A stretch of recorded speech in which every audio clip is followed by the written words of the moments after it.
Hello my crafty friends, welcome to my happy place. This is Lori, Girl on the Bridge. This is just a quick video of a design team project for Nevermorecreation17 that I put together to go into my sewing book. Lindsay has these ephemera kits. This one is a stitch in time.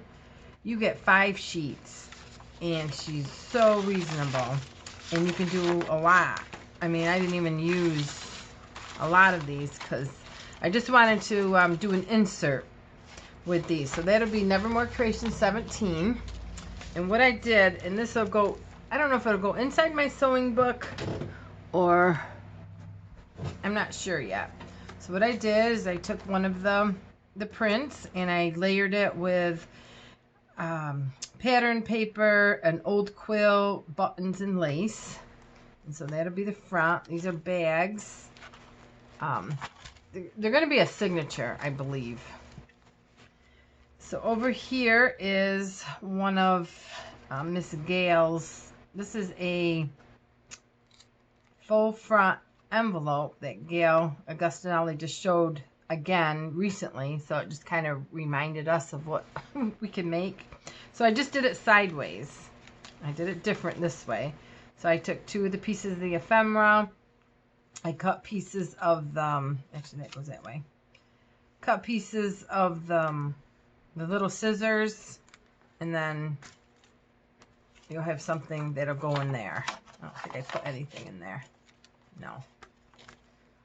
So if you're a little shy about getting a digital kit, start with an ephemera pack. You can make lots of things.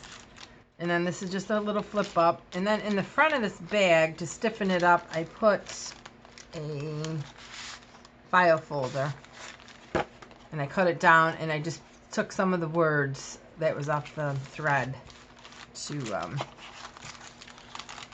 stiffen it up, and then she can use it.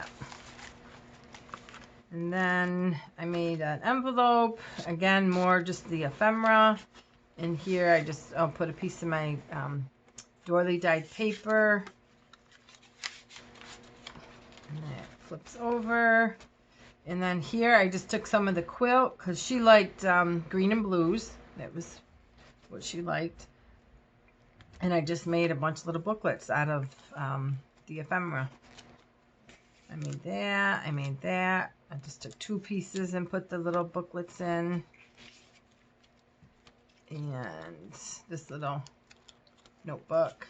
And then again, I just made a little took a word off one of the little cards, cut down a file folder and stuck that out, and this will be a signature in the book, if not just a separate one. I'm not sure yet, and I didn't put nothing there yet, but that's what I did with just a stitch in time sewing ephemera from Nevermorecreation17, and they're just adorable. So that's my quick little project for this month. And I might be back with my little perfume, or my little makeup one. So we'll see you soon. Bye.